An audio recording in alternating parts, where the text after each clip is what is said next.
मदद करने वाले मंडली थी। हालेलुया।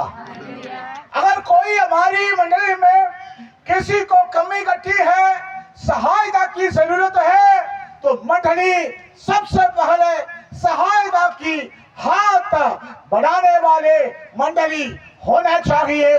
दूसरे को मदद करने वाले, दूसरे की ओर तरस करने वाले मंडली होना है। हालेलुया। ये भी प्रारंभिक कलीसिया का एक पवित्र आदत थे। छठवीं आदतें वही थे। और 46वीं आयत को पढ़िए। वे प्रतिदिन एक मन होकर मंदिर में इकट्ठे होते थे, मंदिर में इकट्ठे होते थे और घर घर रोटी तोड़ते, घर घर रोटी तोड़कर वे आनंद और मन की सीधाई से भोजन किया करते थे। देखो यहाँ पर 7वीं बातें हम देखते हैं, एक मन होकर।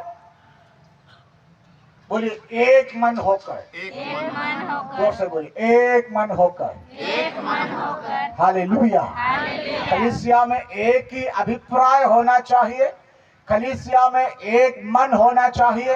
कलीसिया में अगर एक मन में हम आगे बढ़ता है, एकता में आगे बढ़ता है, तो परमेश्वर का बड़े कार्य हम कलीसिया में देख सकते हैं। शैतान की कोई भी योजनाएं आमीन कलीसिया में प्रबल नहीं होता है। कलीसिया में शैतान और अलग अलग अभिप्राय को लेकर हमें हो जाता है और लेकर आता है। लेकिन जब प्रभु के लोग एक मन होकर एक ही अभिप्राय में सीधा मन से प्रभु की आराधना करता है, वहां बड़ा परमेश्वर की आनंद उतर कर आता है। जैसे यहाँ पर लिखा है उसी प्रकार वो आनंद और मन की सीधाई से भोजन करते थे।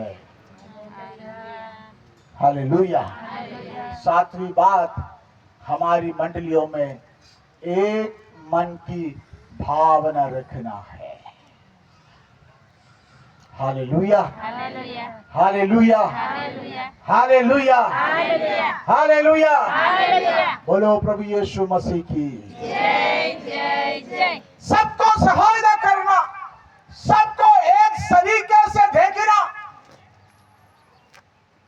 कभी हमारी मंडलियों में भी छोटे बड़े की भाव आ जाता है, लेकिन मंडलियों में छोटे बड़े की भाव नहीं। यीशु की नजरों में हम सब एक हैं। हालेलुया। कभी भी हम छोटे बड़े नजरों से लोगों को देखना नहीं है, हम एक साथ लोगों को देखना है। वहां पर प्रभु की महान कार्य होता है। दूसरा, एक मन होकर हमको आगे बढ़ना है। हालेलुया। हालेलुया।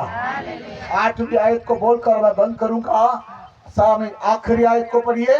और परमेश्वर की स्तुति करते थे, और आगे, और सब लोग उनमें प्रसन्न थे, सब लोग उनसे प्रसन्न थे, और जो उद्धार पाते थे उनको प्रभु प्रतिदिन उनमें मिला देता था। और उनको प्रतिदिन अथवा पहली शताब्दी की कलीसिया के और पवित्र आदतों में, स्वभावों में एक था, प्रतिदिन नया लोग, नए आत्माएं, नए विश्वासी, नए परिवार कमामी मंडलियों में जुड़ता रहा, बढ़ता रहा है। अब आज 2024 साल हमें छोड़कर जाने वाला है। आप जांच कर देख लो 2024 में हमारी मंडली में कितने नए परिवार आए हैं। कई लोग शायद आपसे झगड़ा कर चले गया होगा, कोई नहीं आया होगा, लेकिन 2025 में आपका मंडली के पवित्र आदतें होना चाहिए। प्रतिदिन नया लोग आपकी मंडली में आने पाए। प्रभु की दास लोगों, अगर आप मेरे साथ